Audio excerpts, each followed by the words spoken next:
Hi hello எல்லாருக்கும் வணக்கம். Welcome back to Divya Sriram lifestyle. இன்னைக்கு ஈஸி அண்ட் சூப்பர் ஹெல்த்தியான ஒரு கருவேப்பிலை பவுடர் பார்க்கலாம். கருவேப்பிலை பொடின்னு சொல்கிற பவுடர்னு சொல்ல வாங்க எப்படி பண்ணுறதுன்னு பார்க்கலாம்.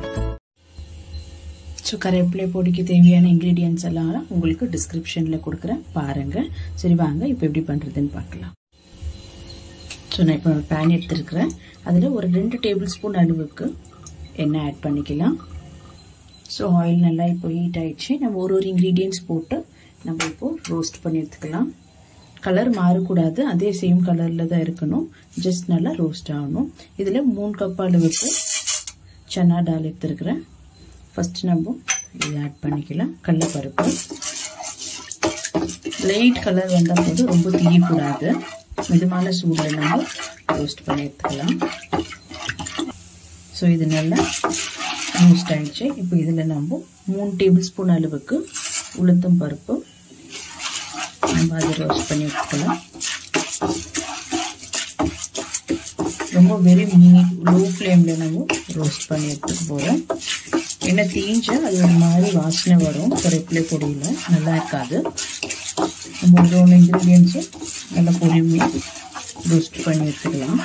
ஸோ இப்போ உளுத்தம் பருப்பு நல்லா ரோஸ்ட் ஆயிடுச்சு. இதில் தனியா ஒரு 3 டேபிள் ஸ்பூன் அதை ஆட் பண்ணிக்கலாம். நல்லா அந்த அரோமா வர வரைக்கும் நல்லா வறுத்துக்கலாம்.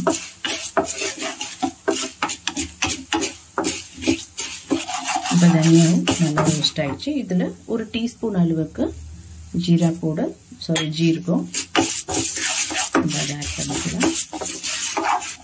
ஸோ இப்போ ஒரு 10 காஞ்ச மிளகாய் வச்சிருக்கிறேன். உங்களுக்கு காரம் எந்த மாதிரி வேணுமோ ஸ்பைஸு அந்த மாதிரி நீங்கள் ஆட் பண்ணிக்கலாம். நான் ஒரு 10 காஞ்ச மிளகாய் ஆட் பண்ணிக்கிறேன். இதுவும் நல்லா கலர் மாறாமல் ரோஸ்ட் பண்ணி வச்சுக்கணும்.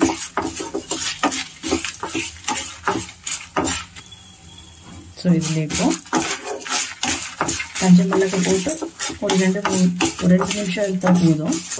ஸோ நம்ம இதில் ஒரு பவுல் அளவுக்கு நல்லா க்ளீன் பண்ணி வச்சிருக்கிற கறிவேப்பிலை இதில் ஆட் பண்ணிக்கலாம்.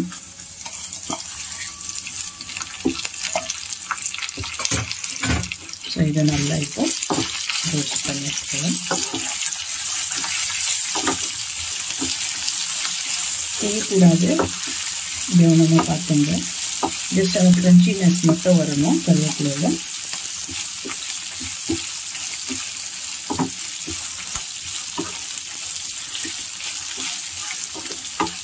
ஸோ கருவேப்பிலை போட்டு 1 நிமிஷம் நம்ம ரோஸ்ட் பண்ணால் போதும்.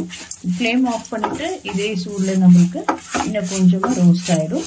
அதுக்கப்புறம் இது கொஞ்சம் கூல் ஆனதுக்கப்புறம் நம்ம இன்னும் ஒரு 3 இன்க்ரீடியன்ட்ஸ் ஆட் பண்ணி இதில் மிக்ஸி ஜாரில் போட்டு நம்ம பிளெண்ட் பண்ணி எடுத்துக்கலாம்.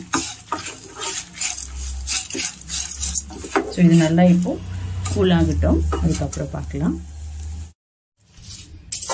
ஸோ கருவேப்பிலை பொடி பண்ணுறதுக்கு இதெல்லாம் ரோஸ்ட் பண்ணி வச்சுருக்கிறதெல்லாம் நல்லா ஆறிடுச்சு. இப்போ நம்ம நல்லா கோஸை கிரைண்ட் பண்ணி எடுத்துக்க போகிறோம். இது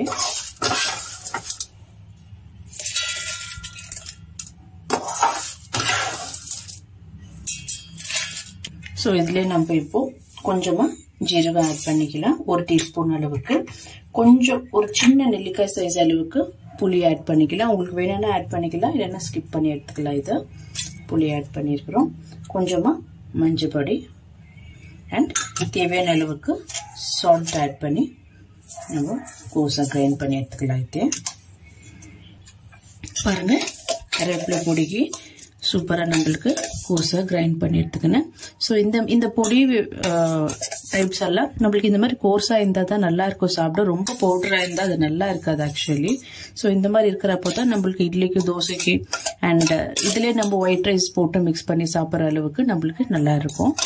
ஸோ இந்த அளவுக்கு நம்ம கிரைண்ட் பண்ணி எடுத்து வச்சா போதும். ஹெல்தி அண்ட் டேஸ்டியான கறிவேப்பிலை சட்னி பொடி ரெடி ஆயிடுச்சு. உங்களுக்கு இந்த வீடியோ பிடிச்சிருந்தா லைக் பண்ணுங்க, ஷேர் பண்ணுங்க, கமெண்ட் பண்ணுங்க அண்ட் மறக்காம என் சேனலுக்கு சப்ஸ்கிரைப் பண்ணுங்க. தேங்க்யூ ஃபார் வாட்சிங் திஸ் வீடியோ.